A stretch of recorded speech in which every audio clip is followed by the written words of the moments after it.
நேத்தைக்கு மும்பையில் ஒரு மிகப்பெரிய சம்பவம் நடக்குது. சைஃப் அலி கான் அப்படின்னு சொல்லப்படுற மிகப்பெரிய ஆக்டர் அவரோட வீட்டில் தூங்கிக்கிட்டு இருக்காப்புல. அந்த நேரத்தில் ஒரு திருடனோ கொலைகாரனோ அவன் உள்ளே போயிடுறான். உள்ளே போனதுக்கப்புறம் இங்கே பயங்கரமான தள்ளுமுள்ளு நடந்துக்கிட்டு இருக்கு.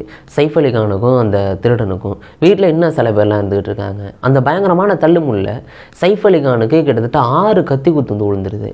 பயங்கரமான ரத்தம் வழிஞ்சிக்கிட்டு இருக்கு. இப்படி சேர்ந்து அந்த திருடனை ஒரு ரூமில் லாக் பண்ணிடுறாங்க. இவருக்கு வேறு ரத்தம் வடிஞ்சிக்கிட்டு இருக்கா. இவர் ஹாஸ்பிட்டலுக்கு கொண்டு போகிறதுக்கான இது நடந்துக்கிட்டு இருக்கு. ஆட்டோவை கூப்பிட்டு அதில் ஒரு போகிறாரு. அங்கே போனதுக்கப்புறம் 5 மணி நேரம் அறுவை சிகிச்சை நடக்குதுங்க. பயங்கரமான அறுவை சிகிச்சை நடந்துக்கிட்டு இருக்கு. இவனை பூட்டு வச்சாச்சு நினச்சா அவன் எப்போ தப்பிச்சு போனான்னு தெரில. அவன் பாட்டுக்கு போயின்னு இருந்திருக்கான். போலீஸ் 20 டீமை ஃபார்ம் பண்ணி தீவிரமாக விசாரிச்சுக்கிட்டு இருக்காங்க. இவன் என்ன கொலை பண்ணுறதுக்காக வந்தானா, எதுக்காக வந்தான் அப்படின்னு. ஏன்னா இவன் திருடுறதுக்காக தான் வந்திருந்தான் அப்படின்னா கீழே ஃபஸ்ட்டு ஃப்ளோர்லேயே அவன் திருடிட்டு போயிருந்துருக்கலாம். 12வது மாடி 11வது மாடியில் இருக்கிற இவங்க வீட்டில் போய் ஏன் திருடணும்? கொலை பண்ணுறது இவனுக்கு மோட்டிவாக இருக்கலாம் அப்படின்னு போலீஸ் தீவிரமாக விசாரிச்சுட்டு இருக்காங்க. ஆனால் இன்னமும் அந்த கத்தியால் குத்துனவனை கண்டே பிடிக்க முடியல. ஒரே ஒரு சிசிடிவியில் அவன் மாட்டியிருந்திருக்கான். இப்போ அங்கே என்ன நடந்திருக்கு, இது வரைக்கும் போலீஸ் என்னென்ன பண்ணியிருக்காங்க, எல்லா விஷயத்தையும் உங்களை சொல்ல போகிறாங்க. எல்லாருக்கும் வணக்கம், நான் பாலாஜி பேசுகிறேன். சரி வாங்க அதை ஃபஸ்ட்லேருந்தே பார்க்க ஆரம்பிச்சிருவோம். மொதல் விஷயம் என்ன நடக்குது அப்படின்னு பார்த்துட்டிங்கன்னா, முதல்ல அவங்க சைஃப் அலி கான் யார் அப்படிங்கிறது உங்களுக்கு தெரிஞ்சிருக்கும். பாலிவுட்டில் ஒரு பெரிய ஸ்டார் அப்படின்னு சொல்லலாம். அதை தாண்டி கரீனா கபூர் அவங்களோட ஹஸ்பண்டு. அவங்களுக்கு பார்த்துட்டிங்கன்னா 2 பிள்ளைங்க. ஒன்று 4 வயசு ஜஹாங்கீர் அப்படின்னு சொல்லப்படுற பையன், இன்னொன்று 8 வயசு பையன். இப்படி 4 பேர் அந்த 10, 11, 12 3 மாடியில் வாழ்ந்துக்கிட்டு இருக்காங்க ஒசக்க. இதுவே கிட்டத்தட்ட 45 கோடி ரூபா என்னமோ அவங்க ஒர்த்து. அந்த அளவுக்கு அந்த வீடு ஒர்த்து.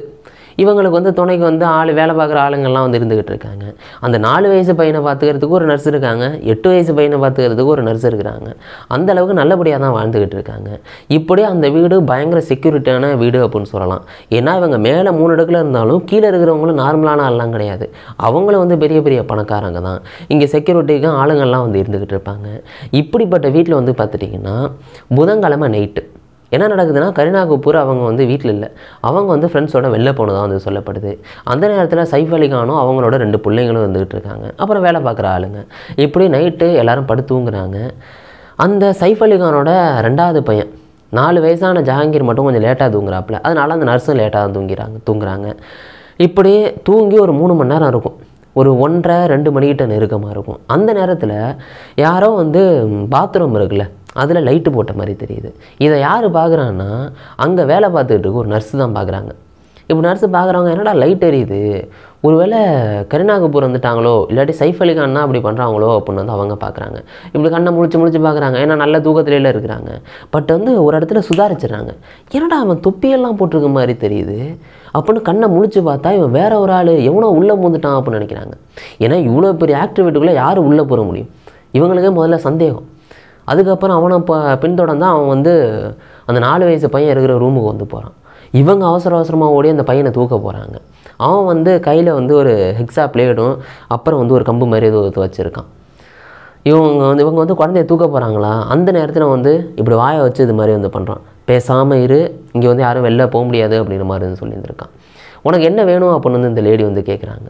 அவன் சொல்கிறான், எனக்கு 1 கோடி ரூபா பணம் வேணும் அப்படின்னு சொல்கிறான். அதை தாண்டி இவங்க குழந்தைய தூக்க போகிறாங்களா, இவன் கையில் வச்சுருக்கிற அந்த கத்தியை வச்சு இவன் வெட்ட வரான். இப்படி வெட்டினதில் இப்படி கையை அப்படி பண்ணோன்னே இங்கெல்லாம் பயங்கரமான ஒரு வெட்டுப்பட்டிருக்கு அப்படின்னு சொல்கிறான். அந்தளவுக்கு அந்த நர்ஸுக்கு வெட்டுப்பட்டிருக்கு.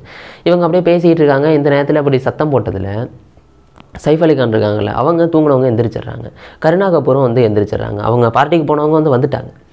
இப்படியே 2 பேரும் எந்திரிச்சிட்றாங்க. அவங்க அங்கே வராங்க. என்னடா சவுண்டு வருது நம்ம புள்ள ரூமில் அப்படின்னு வராங்க.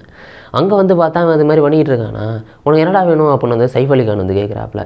இவங்க பேசிக்கிட்டு இருக்காங்க. அந்த நேரத்தில் அவன் இருக்கான்ல, அவன் கையில் வச்சுருக்கிற அந்த கத்தியை வச்சு சைஃப் அலி கானை குத்துறதுக்காக வரான். இங்கே பயங்கரமான தள்ளுமுள்ளு நடந்துக்கிட்டே இருக்குது.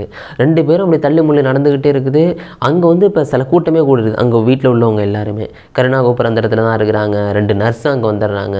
பிள்ளைங்க 2 பேர், இன்னும் வேலை பார்க்குற சில ஆளுங்கள் வந்துடுறாங்க.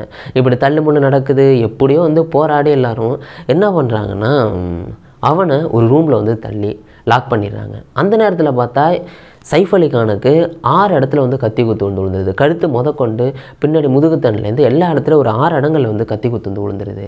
இப்படி விழுந்தோன்னே பார்த்தீங்கன்னா ரத்தம் பயங்கரமாக வடிய ஆரம்பிக்குது. அவனு ஒரு ரூமில் லாக் பண்ணிடுறாங்க. பிரச்சனை கிடையாது. சரி ஓகே, அவனை நம்ம பிடிச்சாச்சு.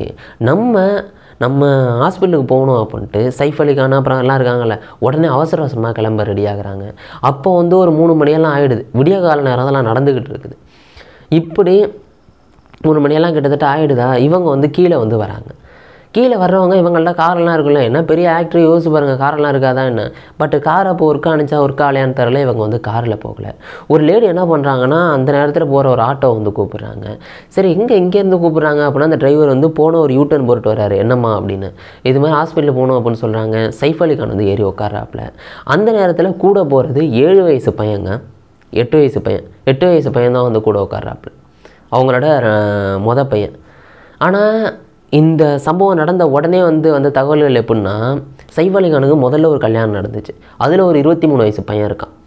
அந்த பையன் தான் வந்து கூட வந்தது அப்படின்னு நியூஸில் வந்துச்சு. பட் அந்த ஆட்டோ டிரைவரும் அங்கே உள்ள டாக்டர்லாம் சொன்னாங்க 7 வயசு பையன் தான் வந்தது அப்படின்னு. 7 வயசு பையன் முதல்ல ஏறி உட்காடுறான். அப்புறம் சைஃப் அலி கான் உட்காடுறாங்க. அதுக்கப்புறம் வந்து வேலை பார்க்குற இன்னொரு ஆள் வந்து உட்கார்றாப்புல. இப்படி ஒரு 2-3 மணி இருக்கும். அந்த நேரத்தில் ஆட்டோ கிளப்பிக்கிட்டு போகிறாங்க. அப்போ போகும்போது கேட்குறாங்கன்னு எவ்வளோ நேரத்தில் ஹாஸ்பிட்டல் போகலாம் அப்படின்னு. அந்த டிரைவர் சொல்கிறாப்புல இன்னும் ஒரு 5 நிமிஷத்துலேருந்து 10 நிமிஷத்தில் போயிடலாம் அப்படின்னு சொல்கிறாப்புல. கிட்டத்தட்ட 2 கிலோமீட்டர் தான் இருக்குது. வேகமாக அந்த ஆட்டோ டிரைவர் போகிறாரு. அங்கே போனதுக்கப்புறம் தான் இவருக்கே வந்து தெரியுது, இது சைஃப் அலி கானா அப்படின்னு வந்து தெரியுது. இவங்க வந்து உள்ளே இறங்குறாங்களா, இறங்கினதுக்கப்புறம் ஹாஸ்பிட்டலில் போகிறாங்க. அங்கே டாக்டரெல்லாம் பார்த்துட்டு என்னப்பா இப்படி கத்தி ஊற்று விழுந்துருக்கு அப்படின்னு உடனே ட்ரீட்மெண்ட் வந்து ஆரம்பிக்கிறாங்க. அவங்க பார்த்துட்டு எப்போ அதெல்லாம் சிக்கலாக இருக்குது, அறுவை சிகிச்சை பண்ணி ஆகணும் அப்படின்னா அறுவை சிகிச்சை வந்து பண்ணுறாங்க. கிட்டத்தட்ட 1 மணி நேரம் 2 மணி நேரம் இல்லைங்க, 5 மணி நேரம் அறுவை சிகிச்சை நடக்குது. யோசிச்சு பாருங்கள். ஏன்னா முதுகுத்தண்டில் ஒரு பெரிய ஒரு காயம் பட்டிருக்கு அப்படின்னு 5 மணி நேரம் அறுவை சிகிச்சை பண்ண வேண்டியதாக போயிடுச்சு. இப்படி ட்ரீட்மெண்ட்லாம் கொடுக்குறாங்க. அதுக்கப்புறம் எல்லாம் முடிச்சதுக்கப்புறம் சரி ஓகே, இனிமேலாம் எந்த ப்ராப்ளமும் இல்லை, உயிருக்கு எந்த பிரச்சனையும் இல்லை, ஐசியூலேருந்து வந்து ஒரு ஸ்பெஷல் ரூமுக்கு வந்து மாற்றுறாங்க. ஏன் ஸ்பெஷல் ரூமுக்கு மாற்றுறாங்கன்னா, வெளில உள்ள வேறு யாரும் வந்து இப்போ பார்க்கக்கூடாதான், இன்னும் 1 வாரத்துக்கு யாருமே உள்ளே வந்து பார்க்கக்கூடாது அப்படின்னு சொல்கிறாங்க. ஏன்னா சில ஒரு உள்ளே யாரும் வந்து பார்க்குறாங்கன்னா இன்ஃபெக்ஷன் ஆகிறதுக்கான வாய்ப்புகள் இருக்குது அப்புறம் டாக்டர் சொல்கிறாங்க. இன்னும் 1 வாரம் கழித்து யாருனாலும் வந்து பார்த்துக்கலாம். இப்படி அவருக்கு இருந்துக்கிட்டு இருக்கு. இங்கே ஒருத்தனை லாக் பண்ணாங்கல்ல, அவன் அங்கே தான் இருப்பான், போலீஸ்ட்டை பிடிச்சி கொடுத்துடலாம் அப்படின்னு நினைக்கிறாங்க. ஆனால் சிக்கல் என்ன தெரியுமாங்க ஆகுது, அவன் அங்கே இல்லவே இல்லை. போய் கதவை திறந்து பார்த்தா அவன் அங்கே இல்லை. எப்படி தப்பிச்சான் அப்படின்னே தெரியல. போலீஸ் வந்து பார்க்குறாங்க, எல்லாமே நடந்துக்கிட்டே இருக்குது. சரி எப்படி தப்பிச்சான் அப்படின்னு சிசிடிவியை பார்த்தா தெரிஞ்சிடும்ல. போலீஸு 20 டீம் ஃபார்ம் பண்ணுறாங்க. ஒரு டீம் 2 டீம் இல்லை, 20 டீம். எப்படியாவது கண்டுபிடிச்சே ஆகணும் அப்படின்னு. ஏன்னா ஒரு மிகப்பெரிய ஒரு ஆக்டர் வீட்டுக்கே பாதுகாப்பு இல்லை அப்படின்னா நார்மல் பீப்புள் நினச்சி பார்ப்பாங்கள்ல. அதனால வந்து போலீஸ் 20 டீமை குவிச்சு அங்கே சிசிடிவி வந்து செக் பண்ண ஆரம்பிக்கிறாங்க. அப்படி சிசிடிவியை செக் பண்ணி பார்த்தா இந்த சம்பவம் நடக்கிறதுக்கு ஒரு 2 மணிக்கு வந்து கத்தி குத்து நடக்குது அப்படின்னு வைங்களேன். அதுலேருந்து 2 மணி நேரம் ஃபுட்டேஜ் முன்னாடி எடுத்து பார்க்குறாங்க. எவனுமே சந்தேகப்படுற மாதிரி உள்ளே போனதாகவே தெரியல. ஏன்னா ஃபுல்லாக சிசிடிவி உட்காந்து பார்க்குறாங்க, பட் தெரியவே இல்லை. சரி எப்படா போயிருமா அப்படின்னு வந்து யோசிக்கிறாங்க. ஆனால் பட் வந்து கத்தி குத்திட்டு வெளில வந்தான்ல, ஒரு 2:30 போல் வந்து அவன் வெளில வரான். அப்படி வரும்போது ஒரே ஒரு சிசிடிவியில் வந்து முகத்தை வந்து மாட்டிக்குது, இவன் வெளில வந்திருக்கான் அப்படின்னு. அப்புறம் எப்படி அவன் உள்ளே போனான் அப்படின்னு மட்டும் போலீஸுக்கு வந்து புரியவே இல்லை. அப்போ தான் யோசிக்கிறாங்க, சரி பின்னாடி ஏதோ மதில் சுவரை ஏறி குதித்து இவன் வந்து படிக்கட்டில் இப்படி ஏறி கேமரா இல்லாத பக்கமாக போய் அவனுக்கு ஏற்கனவே தெரிஞ்சிருந்துருக்கு. அப்படி போயிட்டு எமர்ஜென்சி எக்ஸிட் வழியாக வந்து உள்ளே போயிருந்துருக்கான் அப்படின்னு சொல்கிறாங்க. இன்னொரு பக்கம் எப்படி உள்ளே போயிருக்கான்னு சொல்லப்படுதுன்னா, இந்த பாத்ரூம் இருக்குல்ல, அதில் வந்து ஷாஃப்ட்னு ஒன்று இருந்திருக்கு. அதாவது இந்த பைப்பெல்லாம் போகும், அந்த கேப்பில் தான் அவன் வந்திருக்கான். இவனுக்கு வந்து இந்த பில்டிங்கை பற்றி அக்கறையாக தெரிஞ்சிருந்திருக்கு. இவன் அப்படி உள்ளே போயிருந்திருக்கான் அப்படின்னு வந்து சொல்லப்படுது. எப்படியோ வந்து சிசிடிவியில் மாட்டாமல் வந்து உள்ளே போயிடுறான். பட் அங்கே கத்தியெல்லாம் குத்தி ரூமில் லாக் பண்ணோன்னே அந்த பாத்ரூம் ஷாஃப்ட் வழியாக தான் வெளில வந்ததாக சொல்லப்படுது. அப்படி வெளில வரவன் அப்படி படிக்கட்டில் இறங்கி வரானா, ஒரு சிசிடிவியில் வந்து மாட்டிக்கிறான். அவன் வந்து அப்போ மாஸ்கெல்லாம் போடவே இல்லை. அவன் அப்படியெல்லாம் எடுத்துகிட்டு தான் போகிறான். மூஞ்சி வந்து தெளிவாக தெரியுது, ஒரு 30-35 வயசுன்னு தெரியுது. நல்லா வந்து ஒல்லியாக இருக்கிறான்னு தெரியுதா, எல்லாம் வந்து மூஞ்செல்லாம் நல்லாவே தெரியுது போலீஸுக்கு. இவன் இறங்கி போகிறான். அப்படி இறங்கி போகிறவன் கீழே அப்படி அந்த லாபி வழியாகவும் போகல.